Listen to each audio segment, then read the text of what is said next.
그리스도인의 신앙생활을 규정짓는 여러 가지 정의들이 있습니다.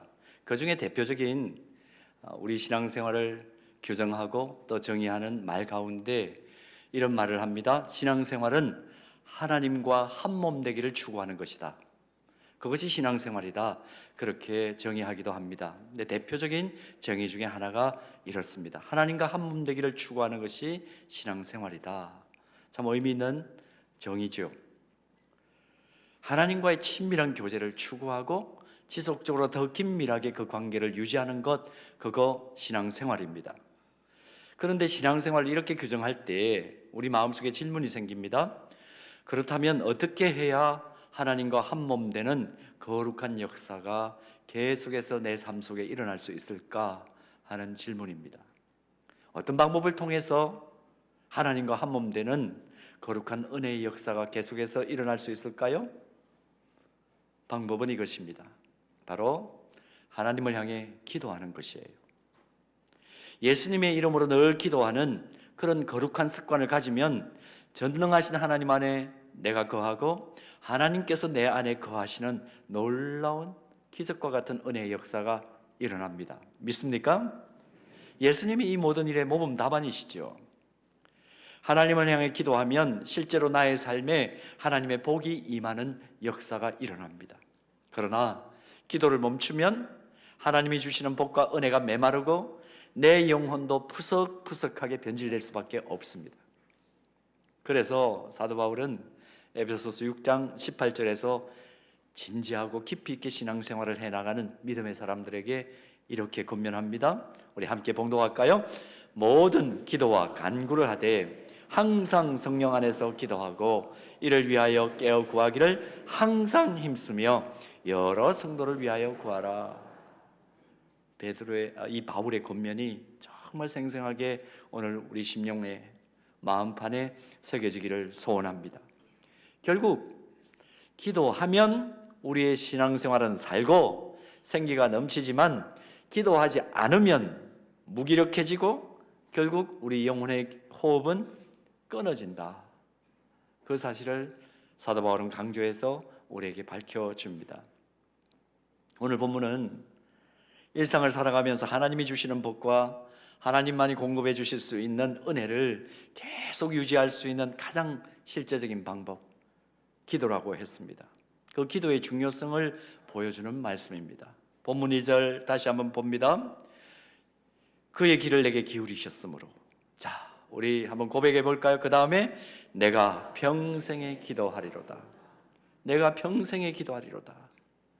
이 방법이 특별하게 받은 복과 은혜를 일상에서 계속 이어가게 하고 나아가서 하나님과 더 친밀하게 지날 수 있는 유일한 방법이라는 거예요. 오늘 이 방법을 우리에게 제안하는 이 본문 누가 기록했을까요? 저자가 누구인지 모릅니다. 어떤 배경에서 이 시편이 지어졌는지 알려진 것이 사실은 없습니다. 그러나 시의 내용으로 짐작컨대 아마 저자는 죽음에서 생명으로 옮겨지는 구원 체험을 한 사람으로 그 간증의 내용이 오늘 시편이다. 그렇게 성경학자들은 봅니다. 그래서 어떤 성경학자들은 이 시편이 압살롬의 반역에 의해서 쫓겨났던 다윗이 쿠데타 위기를 벗어난 직후에 쓴 시가 아닐까 그렇게 추측하기도 합니다. 또 죽을 병에 걸렸던 히스기야가 기도를 통해서 15년 생명 연장을 받고 그때 지은 시가 아닐까 그렇게 추정하기도 합니다. 그러나 누가 이 시를 지었는지 확정적으로 알 수는 없습니다. 그런데 중요한 것은 이것입니다. 죽음의 자리에서 구원받는 은혜를 경험한 저자가 하나님 앞에서 평생을 기도하겠다 그렇게 결단을 한 것입니다. 여기서 평생이란 단어는 히브리어로 이런 뜻이에요. 풀어서 얘기하면 나의 생명이 있는 날들 이렇게 번역이 가능합니다. 야마이라는 단어인데요. 나의 호흡이 있는 날들, 그 시간들. 그리고 기도한다는 말은 카라라는 동사입니다. 이 말은 단순히 입속으로 그냥 중얼거리면서 기도한다, 그냥 말하듯이 한다 그런 뜻이 아니고 부르짖는다는 의미를 가지고 있습니다. 이 세상에서 나에게 호흡과 생명이 주어진 모든 날들을 주님 이름을 간절하게 부르짖으면서 기도하겠다, 그런 표현인 것이죠. 그렇게 할 때에 하나님께서 베푸시는 복과 은혜를 경험할 수 있고 전능하신 하나님과 친밀하게 교제하면서 생기 있게 살 수 있다. 이것을 오늘 본문을 기록한 시편 기자는 깨달은 것입니다. 이런 내용의 오늘 본문을 좀 더 깊이 묵상해 보면 시편의 이 저자가 왜 이런 결단을 했을까 하는 이유를 찾을 수가 있는데요, 구체적인 이유가 기록되어 있습니다. 이유가 뭘까요? 저자는 이렇게 밝힙니다. 하나님께서 부르짖는 자의 음성과 간구를 들으시기 때문이라는 겁니다. 여기에서 들으신다, 이것은 단순히 기도하는 음성을 귀로 들었다, 그런 의미가 아니겠죠? 부르짖음에 응답하셨다 하는 의미입니다. 그래서 하나님의 적극적인 경청, 그 응답에 대한 고마움이 너무 커서 나에게 호흡이 있는 날마다 하나님을 향해 부르짖으며 기도하겠다, 그런 의도로 오늘 본문을 기록한 것입니다. 여러분 생각해 보십시오. 우리가 하나님 앞에 매일 기도드릴 수 있는 것은 복 중에 복입니다. 그런데 우리의 기도를 하나님께서 주목하시고 경청하신다는 것, 드리는 것도 복이지만 더 큰 복이 뭐예요? 하나님께서 그 기도를 주목하시고 경청하신다. 들으신다는 의미는 집중하여 듣는다, 경청을 의미하는 것입니다. 얼마나 더 큰 복을 우리는 받나요? 이보다 더 큰 복은 하나님께서 우리가 드리는 그 기도 제목에 구체적으로 응답하신다는 것입니다. 물론 내가 생각했던 것과 다른 응답이 있을 수도 있지만 하나님께서 가장 적절하게, 가장 요긴하게, 나보다 나를 더 잘 아시는 하나님께서 적절하게 하나님 뜻대로 응답하신다. 얼마나 우리가 큰 복을 받습니까? 본문 1절에 기록된 들으심으로, 이 말은 단순히 귀로 듣고 인식했다, 그런 뜻이 아니라고 했습니다. 전능하신 하나님께서 구체적인 도움의 손으로 문제를 풀어주셨다, 그런 의미입니다. 그러므로 본문의 시인은 그가 공경에 처해 부르짖을 때에 실제로 응답하시는 하나님을 경험하고 하나님을 사랑하게 된 것입니다. 나 하나님 더 사랑해요. 그래서 나는 평생에 기도할 거예요. 평생에 주님 이름 부르짖으며 기도할 거예요. 그 고백을 지금 하고 있는 겁니다. 사랑하는 여러분, 특별히 오늘 우리 교회에 모든 사역의 원동력이 되어야 되는 중보기도를 위하여 나의 시간을 드리겠습니다. 나의 건강을 드리겠습니다. 다른 무엇보다도 여기에 우선순위를 두겠습니다. 헌신하신 중보기도 사역자 여러분, 캄캄한 밤중에 불안에 떨 수밖에 없는 그 상황에서 단식하며 하나님의 이름을 부를 때에, 혹은 밤을 새면서 떼굴떼굴 구르며 기도했을 때 응답을 받아본 경험이 있습니까? 있으실 거예요. 또 새벽에 언제나 아침이 오나 아침을 기다리면서, 새벽을 기다리면서, 그 동토하는 시간을 기다리면서 고통 중에 신음하면서 부르짖었던 기도의 제목이 응답받았던 그런 경험을 가지고 있습니까? 있을 거예요. 이런 기도의 응답을 한 번이라도 경험하면 하나님을 향한 신뢰와 사랑의 지수가 깊이 있어지고 두터워질 수밖에 없죠. 오늘 본문의 저자는 자신의 기도 소리에 귀를 기울일 뿐만 아니라 실제로 응답하시는 하나님을 경험한 그 결과로 나에게 주어지는 생명의 날들을 하나님의 이름을 부르짖으며 기도하겠다, 그 결단을 하고 있는 것입니다. 그래서 자신의 삶을 이렇게 살겠다는 거예요. 제 언어로 표현해 볼까요? 기도 없이는 하루를 시작하지 않고 기도 없이는 하루를 마감하지 않겠습니다. 그렇게 고백하고 있는 것입니다. 사랑하는 기도의 동역자 여러분, 오늘 우리 역시 한번 점검해 보기를 원해요. 위급할 때만 기도하는 것 아니고 나의 매일의 날과 시간은 과연 기도의 삶으로 채워져 있습니까? 사도 바울은 그가 세웠던 데살로니가 교회에 보낸 첫 번째 편지인 데살로니가 전서 5장 16절에서 18절, 우리가 잘 아는 말씀의 내용이죠. 항상 기뻐하고 쉬지 말고 기도하라, 그렇게 권면하죠. 그리고 범사에 감사하라. 이것이 그리스도 예수 안에서 너희를 향하신 하나님의 뜻이다, 그렇게 정리해 주고 있죠. 쉬지 않고 기도하는 것이 우리를 향한 하나님의 뜻이라는 겁니다. 쉬지 않고 기도하는 것이 그렇다면 무엇입니까? 하나님을 향한 우리의 기도를 드릴 때에, 그때는 내 생명에 호흡이 붙어있는 한 죽을 때까지 드리는 평생 기도 드리겠다, 그런 의미죠. 하루의 시작과 마무리를 기도로 열고 닫겠다, 그런 의미입니다. 한때만 아니고 어느 순간만이 아니고 일생 동안 기도하겠다, 그 고백입니다. 새벽에도 기도하고 아침에도 기도하고 점심에도 기도하고 저녁에도 기도합니다. 올해도 기도하고 내년에도 기도합니다. 그렇게 평생을 기도할 마음을 먹어야 우리가 쉬지 않고 기도하는 것이다. 바울은 그렇게 풀어서 설명해 줍니다. 자, 여러분, 기도의 중요성을 아무리 강조해도 지나치지 않다, 여러분들은 이미 인식하고 깨닫고 있는 분입니다. 근데 여기서 한 가지, 이렇게 기도의 중요성을 알고 기도의 가치를 알고 있는데, 그렇기 때문에 내가 이제 더 깊이, 더 많이, 더 오랜 시간 기도해야지, 그런 결단을 우리가 이 시간에 할 수 있습니다. 그런데 우리 현실 속에 어려움이 있죠. 어떤 어려움입니까? 기도의 중요성 잘 알고 있습니다. 기도는 인간이 가진 능력 가운데 가장 강력한 능력이다, 그렇게 고백하기도 합니다. 기도는 힘이 세다, 제가 하도 강조하니까 그런 이야기들 아마 경구로 기억하고 계실 거예요. 한 시간 염려하고 하루 종일 염려하는 것보다 10분 기도하는 것이 더 낫다, 여러분 잘 알고 계시는 거 아니에요? 너무 많이 들어서 이제는 알고 계시죠. 그래서 기도를 더 많이 하고 싶고 기도의 깊은 골방에 들어가고 싶은 간절한 소원이 있습니다. 매일 1시간 이상 기도하고픈 그런 바람이 여러분들 안에 있을 수 있어요. 그런데 이게 결단만 한다고 쉽게 내 삶에 적용되지 않는다는 것이 문제입니다. 기도의 가치를 얼마나 많이 아나요? 여러분, 기독교 서점에 가보십시오. 기도와 관련된 서적이 아마 제일 많을 거예요. 그런데 문제는 무엇입니까? 내가 기도하고 싶다, 기도해야 되겠다, 결단만 한다고 쉽게 내 삶의 깊은 기도와 좀 더 하나님 앞에서 독대하는 그런 기도의 시간이 길어지지 않는다는 것이 우리 삶의 현실적인 문제이죠. 이유가 뭘까? 도대체 이유가 뭘까? 수없이 결단하고 기도하려고 시도를 해보는데 왜 내 삶에 풍성한 기도의 삶이 이루어지지 않을까?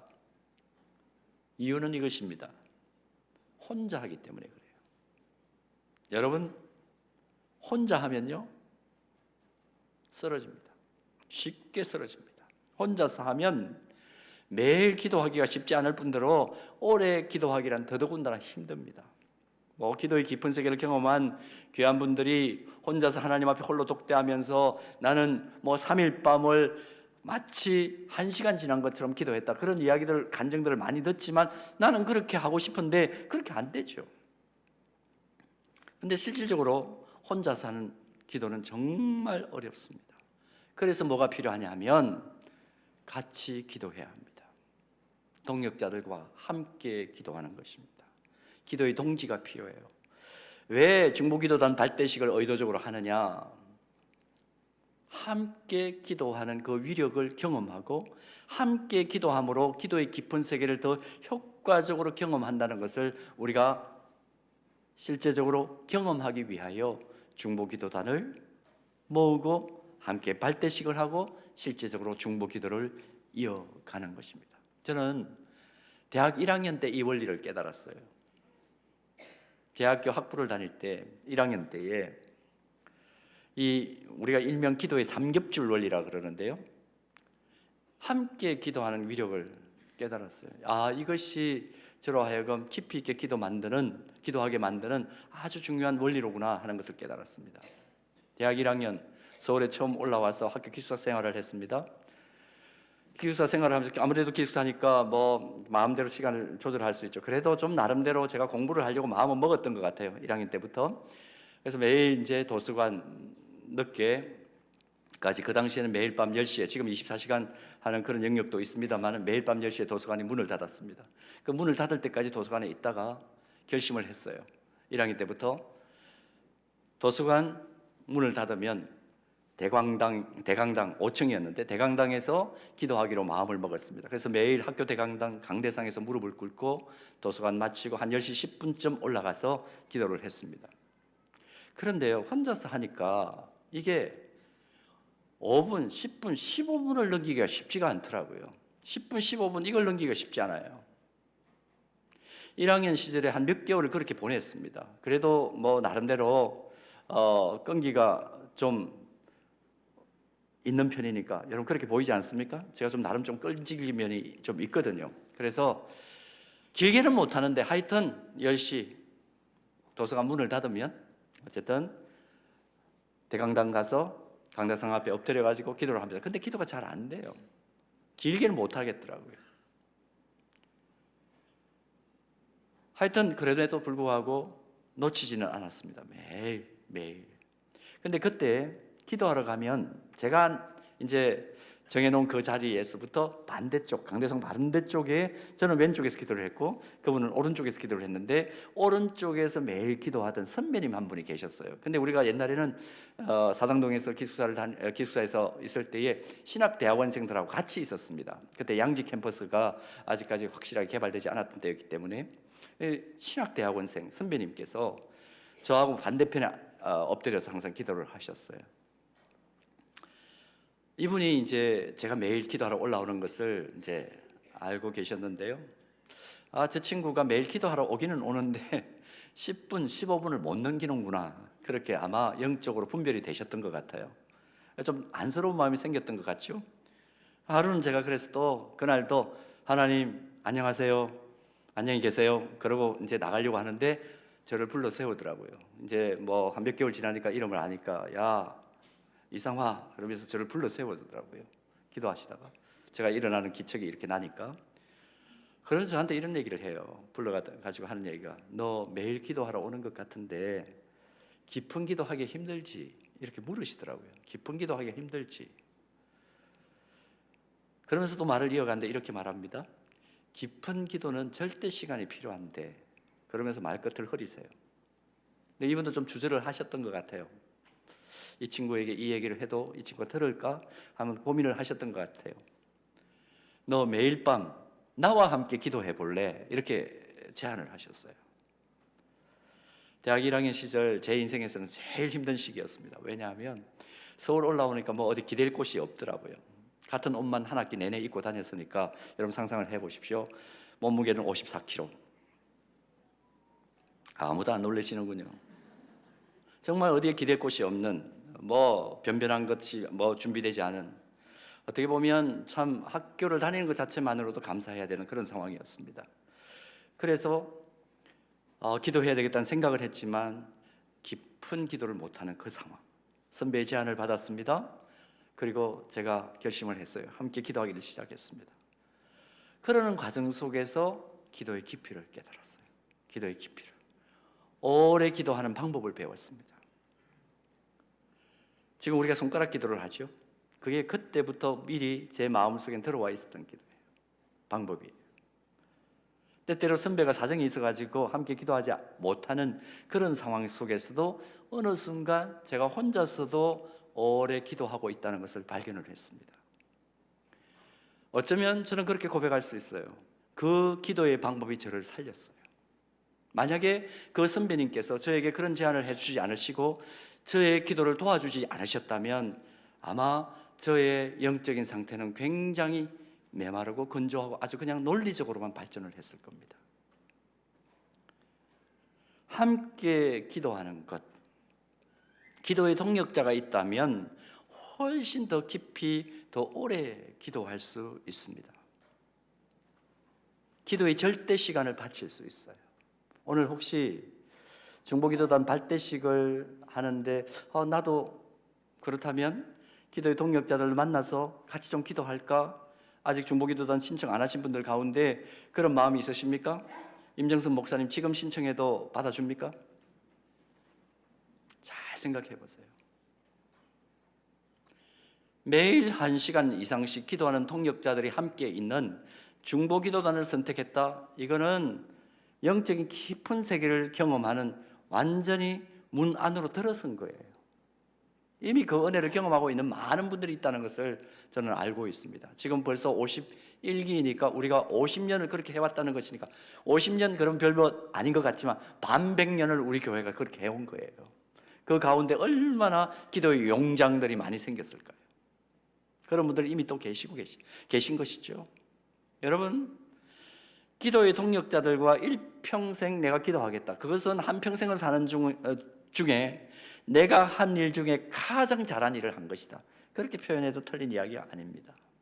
중보기도단을 하면서 더 깊은 기도, 더 진한 기도, 더 오래 할 수 있는 기도, 하나님 앞에 절대 시간을 바치는 그 깊이를 가지고 있는 무릇, 그래서 더 하나님께 가까이 나아가는 기도를 할 수 있는 상황에 자신을 세웠다, 이렇게 말할 수 있습니다. 참 잘했어요. 자, 중보기도단 여러분, 서로에게 한번 점수를 주십시오. 참 잘했어요. 얼굴 보시면서 한번 칭찬해 주실래요? 참 잘했어요. 진짜 잘하셨어요. 정말 잘하셨어요. 한평생 선택한 일 가운데 가장 잘한 일 중에 한 가지가 내가 중보기도단을 선택해서 기도의 동력자들과 함께 깊은 기도, 절대 시간을 바치는 기도를 할 수 있는 사람이 되었다. 이건 정말 잘한 일입니다. 기도의 동력자들과 함께 기도의 단맛, 깊은 맛을 마음껏 누리는 그런 사람으로 내가 선다. 이것만큼 좋은 일은 없죠. 여러분, 한평생 그리스도를 향한 믿음을 가지고 살다가 하나님 앞에 갔을 때 하나님으로부터 얻을 이름 중에 가장 영광스러운 이름이 있다면 뭘까? 상상해 보세요. 그 이름은 기도자입니다. 너 기도자야. 그렇게 인정받을 수 있다면 우리는 하나님과 이 세상을 살면서도 친밀하게, 또 하나님과 더불어 만나게 되는 천국에서도 우리는 인정받는 셈이죠. 여러분, 기도자는요, 예배자예요. 기도 깊이 하면 예배에 집중할 수밖에 없고 예배 드리고 싶은 마음이 저절로 일어나잖아요. 예배자가 누구예요? 궁극적으로 인생에 성공하는 성공자예요. 기도자는 예배자요, 예배자는 성공자입니다. 하나님 앞에 평생 기도자로 살겠다는 것은 진실한 예배자로 살겠다는 것을 의미하죠. 하나님이 가장 기뻐하시는 것이 예배예요. 그래서 장차 천국에 입성했을 때 그곳에서 하나님의 자녀들인 우리가 해야 할 일도 하나님을 예배하는 거예요. 결국 기도하는 가운데 예배에 성공하는 인생은 궁극적으로 진정한 성공자가 될 수밖에 없는 것이죠. 신앙생활 해보면 진짜 그렇습니다. 저 사람은 기도하는 사람이야. 그 이름보다 더 가치롭고 무게가 있는 이름이 있을까요? 기도한다는 것은 하나님과 교제하는 사람이 되었다는 것을 의미하는 것 아닙니까? 하나님과 교제하는 사람이 되었다는 것은 하나님과 동행하는 사람이 되었다는 것 아닙니까? 에녹이 하나님과 동행하는 사람이었어요. 하나님과 어떻게 동행했을까? 기도하며 동행했겠죠. 기도하며 동행했겠죠. 하나님과 동행하는 사람이 실패하는 인생을 살 리가 없습니다. 이렇게 자신 있게 말할 수 있는 근거는 자신의 호흡마다 기도로 세워가는 그 평생 기도자를 그 자녀의 작은 신음에도 응답하시는 아버지 하나님께서 절대로 방치하실 리가 없기 때문에 우리는 자신 있게 이렇게 말할 수 있는 겁니다. 중보기도자, 보통의 지위를 가진 것이 아닙니다. 여러분들의 가치를 존중하십시오. 요즘 계속 나오는, 지금 사회적으로 나오는 이야기가 자존감에 관한 이야기 아닙니까? 정말 인생을 행복하게 살려면 자존감을 가져야 된다. 여러분, 우리가 행복하게 신앙생활 하려면 어떤 자존감이 필요하느냐 하면 하나님과 평생 동행하는 사람이라는 자존감이 필요해요. 근데 하나님과 평생 동행하면서 하나님과 친밀하게 살려면 뭐가 필요하다고 그랬습니까?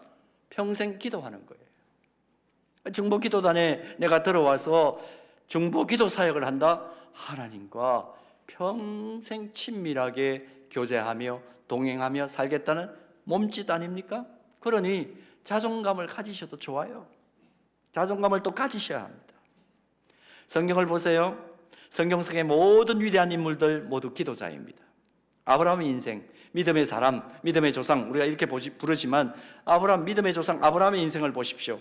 하나님께 아들을 달라고 소원 기도하고 위험에 빠진 조카를 살려달라고도 또 애원 기도도 하고 중보 기도도 한 사람입니다. 기도하면서 응답을 기다렸고 기도 응답을 지루하게 기다리는 가운데 자신을 향한 하나님의 더 큰 계획을 발견하기도 합니다. 중요한 것은 호흡이 있는 동안 한 번도 기도를 멈춘 적이 없는 기도의 사람이었다는 것입니다. 기도의 사람이었기 때문에 그는 믿음의 조상이 된 것이죠. 믿음의 조상이라는 것이 하늘에서 갑자기 뚝 떨어진 것이 아니라 아브라함의 평생 기도가 만들어낸 작품이었구나, 그것을 말씀을 보면서 우리는 깨닫습니다. 하나님은 아브라함의 평생 기도도 들으시는 하나님이시지만 우리의 평생 기도도 들으시고 신실하게 응답하시는 하나님이시다. 믿습니까? 살아가면서 여러 가지 부족한 면이 있죠. 부박한 면이 있습니다. 나름대로 좀 허기진 면이 있을 수도 있습니다. 그러나 하나님은 항상 우리를 주목하시고 우리의 상황에 꼭 필요한 응답을 주시는 하나님이신데 그 하나님 앞에 간구하지 않기 때문에 그 허기는 더 커지는 것이죠. 우리 평생 기도를 들으시는 하나님이 어떤 하나님이신가, 아주 은혜로운 이야기가 있어서 하나 잠깐 소개하겠습니다. 인도에는요, 자녀가 범죄를 하면, 죄를 지으면, 잘못을 범하면 용서할 수 없이 이거 좀 벌을 내려야 되겠다, 아버지가 그렇게 딱 판단을 하면요, 아들을 데리고 숲속으로 들어가 가지고 큰 나무에 묶어둔답니다. 밤새 숲속에서 자신을 돌이키며 뉘우치도록 그렇게 하는 특별한 체벌인 셈이죠. 밤새도록 혼자 나무에 묶여서 모든 공포를 이겨내면서 잘못을 깨닫도록 하는데, 자, 중요한 것은 뭐냐 하면 이때 아버지가 하는 일이에요.